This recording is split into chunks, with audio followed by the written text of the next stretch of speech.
നാം അനുഭവിക്കാത്ത ജീവിതങ്ങൾ നമുക്ക് വെറും കെട്ടുകഥകളായിരിക്കും. ആടുജീവിതം സിനിമയാകുന്നു എന്ന് കേട്ടപ്പോൾ പലരുടെയും മനസ്സിലുയർന്ന സംശയമാണ് ഈ കൃതി എങ്ങനെയാകും സ്ക്രീനിലേക്ക് എത്തിക്കുക എന്നത്. എന്നാൽ ഒരു ചോദ്യത്തിന് പോലും പ്രസക്തി ഇല്ലാത്തവണ്ണം നജീബിനെ ആ ജീവിതത്തെ ദൃശ്യവൽക്കരിക്കുന്നതിൽ ബ്ലെസ്സിയും സംഘവും വിജയിച്ചിരിക്കുന്നു. വായിച്ചറിഞ്ഞ കഥാപാത്രങ്ങളെ നേരിൽ കണ്ട് അവരോടൊപ്പം ആ മരുഭൂമിയിലൂടെ സഞ്ചരിച്ച് അവരുടെ മാനസിക സംഘർഷങ്ങളും വികാരങ്ങളും അനുഭവിച്ചറിഞ്ഞ അനുഭൂതിയാണ് ഓരോ പ്രേക്ഷകനും സമ്മാനിച്ചത്. കഥാപാത്രങ്ങളിലേക്ക് വന്നാൽ പൃഥ്വിരാജിനു പുറമെ സ്ക്രീനിൽ വന്ന ഒരു കഥാപാത്രത്തെയും വിട്ടുകളയാനാകില്ല. അത്ര മികച്ചതായിരുന്നു ഓരോ പ്രകടനവും. വേഷവും മണവുമെല്ലാം എൻ്റെ സ്വന്തം അർബാബിനേക്കാൾ മോശം.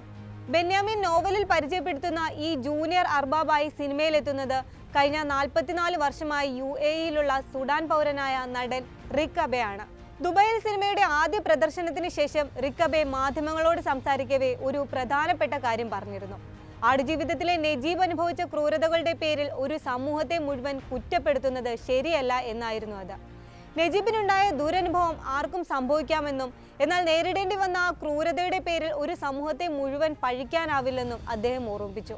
സുഹൃത്തും ഐവർ ഗ്രേഷ്യസിന്റെ നിർമ്മാതാവും കാസ്റ്റിംഗ് ഡയറക്ടറുമാണ് ആടുജീവിതവുമായി റിക് അബെയെ സമീപിച്ചത്. തന്റെ ജീവിതത്തെ എന്നേക്കുമായി മാറ്റിമറിക്കുന്ന ഒരു കഥാപാത്രത്തെ തരാൻ പോകുകയാണ് എന്നായിരുന്നു അദ്ദേഹം പറഞ്ഞത്. ഒരു സിനിമ ഏറ്റെടുക്കാൻ ഇതിൽ കൂടുതൽ എന്താണ് വേണ്ടത്? ഇതുവരെ വായിച്ചിട്ടുള്ളതിൽ വെച്ച് ഏറ്റവും കാമ്പുള്ള സ്ക്രിപ്റ്റ് ഇതാണെന്ന് തോന്നിയെന്നും റിക് അബെ പറയുന്നു. 2017 മുതൽ ജൂനിയർ അർബാബാകാനുള്ള പരിശ്രമങ്ങൾ ആരംഭിച്ചു. ആടുജീവിതത്തിലെ വേഷം തന്റെ ജീവിതത്തിലെ യാത്രയുടെ പ്രധാന ഭാഗമാണെന്നും റിക് പറയുന്നു. സിനിമയുടെ തിരക്കഥ വായിച്ചെങ്കിലും ആടുജീവിതം നോവൽ ഇതുവരെ റിക് വായിച്ചിട്ടില്ല. നോവലിന്റെ ഇംഗ്ലീഷ് പരിഭാഷ പുറത്തിറങ്ങിയെങ്കിലും ഇതുവരെ വായിക്കാൻ കഴിഞ്ഞിട്ടില്ലെന്നും നോവൽ വായിക്കാനുള്ള ആഗ്രഹമുണ്ടെന്നും അദ്ദേഹം പറഞ്ഞു. ആടുജീവിതത്തിലെ നജീബിനെ നേരിൽ കണ്ടിരുന്നു. പിന്നീട് പൃഥ്വിരാജിനെ കണ്ടപ്പോൾ തനിക്ക് രണ്ടുപേരെയും മാറിപ്പോകുന്ന വിധം സാമ്യം അനുഭവപ്പെട്ടെന്നും റിക് അബെ പറയുന്നു. അസാമാന്യ പ്രതിഭകളാണ് മലയാള സിനിമാ പ്രവർത്തകരെന്നും മലയാള സിനിമകളിൽ ഇനിയും അഭിനയിക്കാൻ ആഗ്രഹമുണ്ടെന്നും അദ്ദേഹം പറഞ്ഞു. സുഡാൻ വേരുകളുള്ള റിക് അബെ വർഷങ്ങളായി UAE-യിലാണ് താമസം. ഹോളിവുഡ് സിനിമകൾക്ക് പുറമെ നിരവധി എമിറാത്തി സിനിമകളിലും അദ്ദേഹം വേഷമിട്ടിട്ടുണ്ട്. അതേസമയം ആടുജീവിതം പ്രേക്ഷകർ ഏറ്റെടുത്തതിൽ നന്ദി അറിയിച്ച് പൃഥ്വിരാജ് രംഗത്തെത്തിയിരുന്നു. സോഷ്യൽ മീഡിയയിൽ സിനിമയുടെ പോസ്റ്റർ പങ്കുവെച്ചുകൊണ്ടാണ് താരം നന്ദി അറിയിച്ചത്. പൃഥ്വിരാജിന്റെ ഇതുവരെയുള്ള കരിയറിലെ ഏറ്റവും വലിയ ചിത്രമാണ് ആടുജീവിതം. 2008 പ്രാരംഭ വർക്കുകൾ ആരംഭിച്ചെങ്കിലും വർഷങ്ങളുടെ തയ്യാറെടുപ്പുകൾക്കൊടുവിൽ 2018 ചിത്രത്തിന്റെ ഷൂട്ടിംഗ് ആരംഭിച്ചത്. കോവിഡ് കാലത്തെ ചിത്രീകരണം നീണ്ടുപോവുകയും ചെയ്തു. ചിത്രത്തിനായി പൃഥ്വിരാജ് 30 കിലോയോളം ഭാരം കുറച്ചിരുന്നു.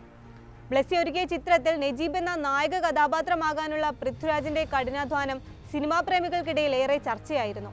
മലയാള സിനിമയിൽ തന്നെ ഏറ്റവും വലിയ ബജറ്റിൽ ഒരുക്കിയ ചിത്രമാണ് ആടുജീവിതം. ഓസ്കാർ അവാർഡ് ജേതാക്കളായ AR റഹ്മാൻ സംഗീതവും റസൂൽ പൂക്കുട്ടി ശബ്ദമിശ്രണവും നിർവഹിച്ച ചിത്രത്തിൽ പൃഥ്വിരാജിന്റെ നായികയായി എത്തുന്നത് അമല പോളാണ്. വിഷ്വൽ റൊമാൻസിന്റെ ബാനറിലാണ് ചിത്രം എത്തിയത്. Jimmy gene Luis, KR Gokul, പ്രശസ്ത Arab അഭിനേതാക്കളായ Talib Al Balushi, Rick അബെ എന്നിവരാണ് ചിത്രത്തിലെ മറ്റു കഥാപാത്രങ്ങളെ അവതരിപ്പിച്ചിരിക്കുന്നത്. മലയാളത്തിന് പുറമെ ഹിന്ദി, തമിഴ്, തെലുങ്ക്, കന്നഡ എന്നീ ഭാഷകളിലും ആടുജീവിതം റിലീസ് ചെയ്തിട്ടുണ്ട്.